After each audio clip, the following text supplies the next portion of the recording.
को किया।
भाभी जी या तुमको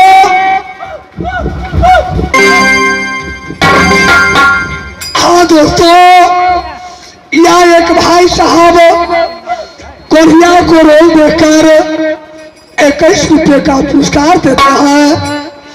मैं इस अवस्था में माँ भगवती से प्रार्थना करता हूँ, हे मैया दुर्गा, हे माँ कालिका, जय बाबा बजरंगबली।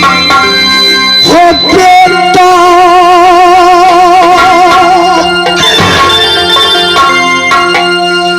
जिएगा, पैसा देने वालों को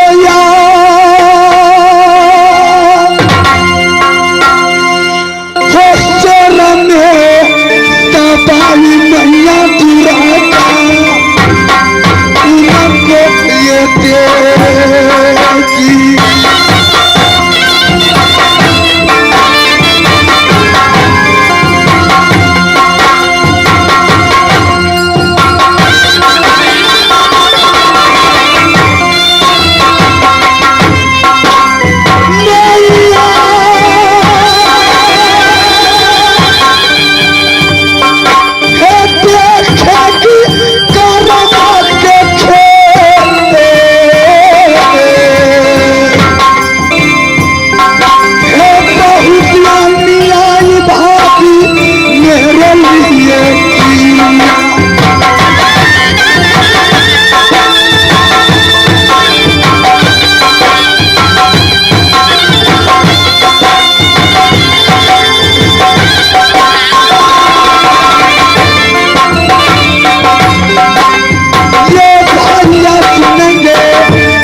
कहाँ ले जा रहे हो?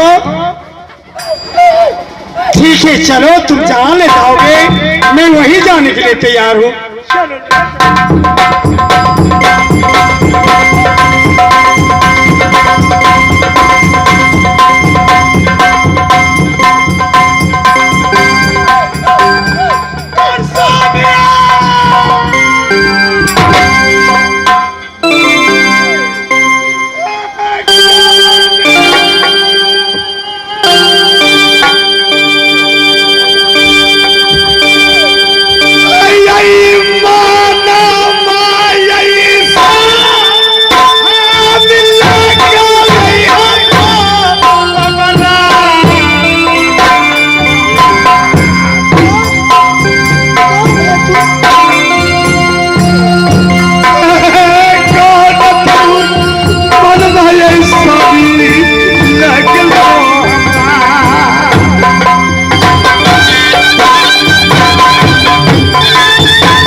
को साथ में रहकर क्या करोगी? तुम जाओ कहीं पर दूसरा शादी करके रह जाएगी। कोरिया को साथ तुम अपना जवानी मत बिताएगी प्यारी। स्वामी अब इस प्रकार मुझसे मुझे नहीं सुना। रंगवाली मेरे भाग में लिखा है दुख झेलने का तो मैं झेलूंगी प्यारी, परंतु मैं आपको छोड़कर मैं कहीं नहीं जाऊंगी। मेरे साथ जीवन नहीं बिताओ कोरिया।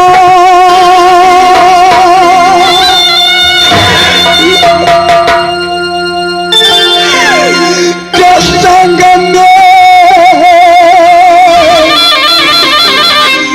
न जीवन पिता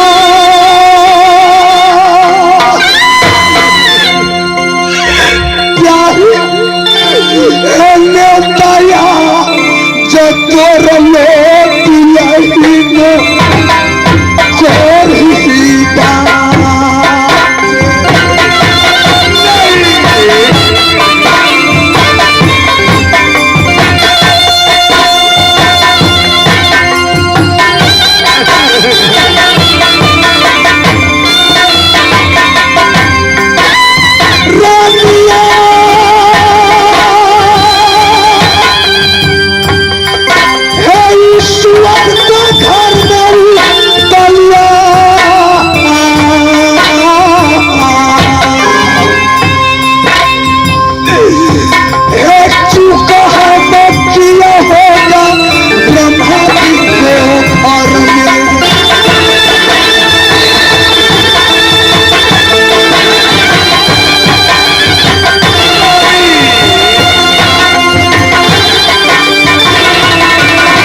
बात कहूं कहिए नहीं स्वामी।